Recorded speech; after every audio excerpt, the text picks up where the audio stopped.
दुनिया को देखते हैं, हमारी दुनिया आज से लगभग लाखों साल पहले ऐसा नहीं थी। ना ही यहाँ पर हमेशा से ही हमारा देश भारत था और ना ही दुनिया के सबसे ऊंचे हिमालय पर्वत का निर्माण हुआ था। और आज भी क्यों हिमालय पर्वत की ऊंचाई दिन प्रतिदिन बढ़ती ही जा रही है। तो चलिए अब आपको ज्ञान विज्ञान की भाषा में उनके बनने के पीछे की विज्ञान को समझाते हैं।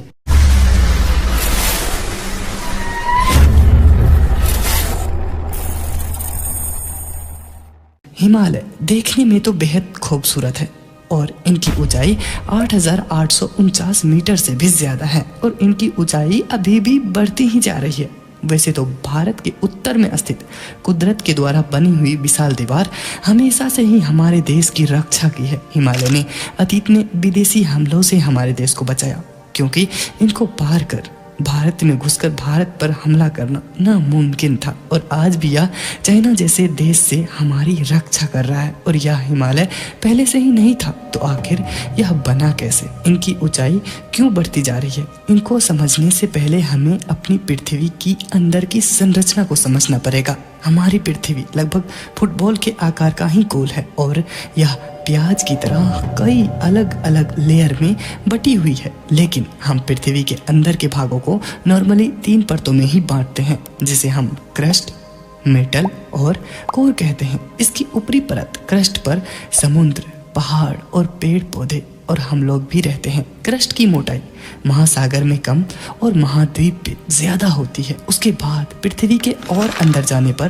प्रेशर और टेम्परेचर दोनों बढ़ते जाते हैं, जिसके कारण पृथ्वी के बीच वाला परत मेटल ठोस अवस्था में नहीं बल्कि द्रव अवस्था में होते हैं, जिसे हम मैग्मा कहते हैं, जिसके ऊपर पृथ्वी के बाहरी परत आसानी से तैर सकती है। और पृथ्वी के सबसे निचले हिस्से, जिसे हम कोर कहते हैं, जो कि पृथ्वी के सेंटर में है, वह भी 2 हिस्सों में बटा हुआ है, जिसे हम आउटर कोर और इनर कोर कहते हैं।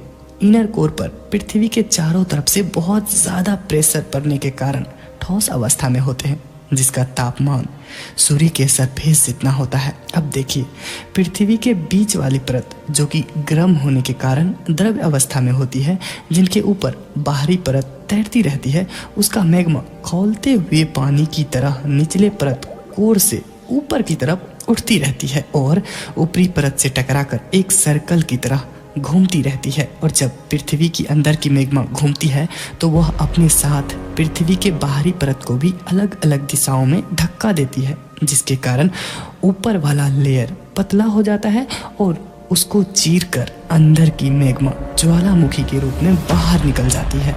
और यह मैग्मा सभी दिशाओं में फैलकर ठंडी होने लगती है, जिसके कारण यह शंकु का आकार ठोस रूप ले लेती है और यह तब तक बाहर निकलती रहती है जब तक इसका छेद पूरी तरीका से बंद न हो जाए और यह ज्वालामुखी पहाड़ का रूप ले लेती है।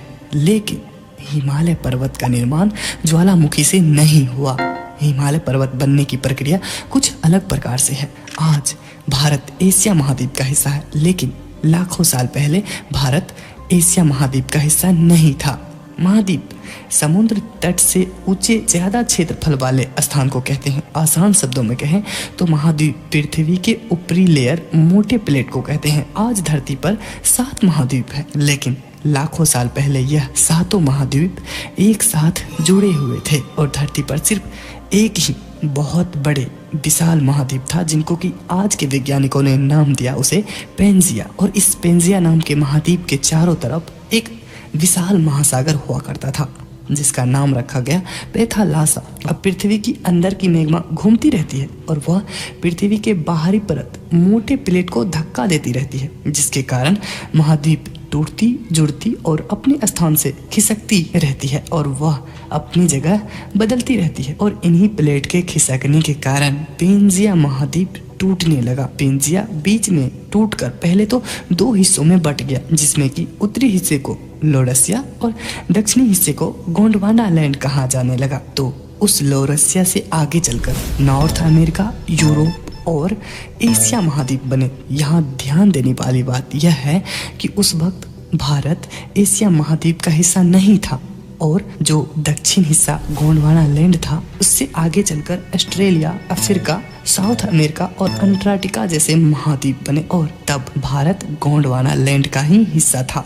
जबकि एशिया लॉरेशिया का उस समय भारत, अफ्रीका और ऑस्ट्रेलिया के साथ जुड़ा हुआ था। लेकिन धीरे धीरे भारत वाली प्लेट अफ्रीका और ऑस्ट्रेलिया से टूट गई और एक दिन वह आज की लद्दाख के साथ जाकर टकरा गई और इसी टकराव के कारण हिमालय का जन्म हुआ। क्योंकि जब धरती के दो प्लेट एक दूसरे के साथ टकराती है तब हल्की वाली प्लेट ऊपर की ओर उठ जाती है और भारी वाली प्लेट हल्की वाली प्लेट के नीचे धंस जाती है। और इस टकराव में जब हल्की वाली प्लेट ऊपर उठी तो हिमालय का जन्म हो गया। लेकिन भारत वाली प्लेट जो कि भारी प्लेट है वह आज भी एशिया वाली हल्की प्लेट के नीचे धंसती ही जा रही है, जिस वजह से हिमालय की ऊंचाई हर साल बढ़ती ही जा रही है। और इसी के कारण भारत और नेपाल में भूकंप के झटके भी आते हैं। साथ ही हमारा देश भी छोटा होते जा रहा है।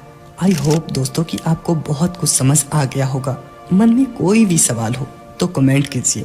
वीडियो अच्छा लगा तो लाइक कर दीजिए और ऐसे ही ज्ञान विज्ञान से संबंधित वीडियो के लिए अपने इस चैनल को सब्सक्राइब जरूर कर लीजिए। अब हम मिलेंगे नेक्स्ट वीडियो में। तब तक आप अपना ध्यान रखिए और स्क्रीन पर दिखाए जा रहे वीडियो पर क्लिक करके उसे भी जरूर देख लीजिए।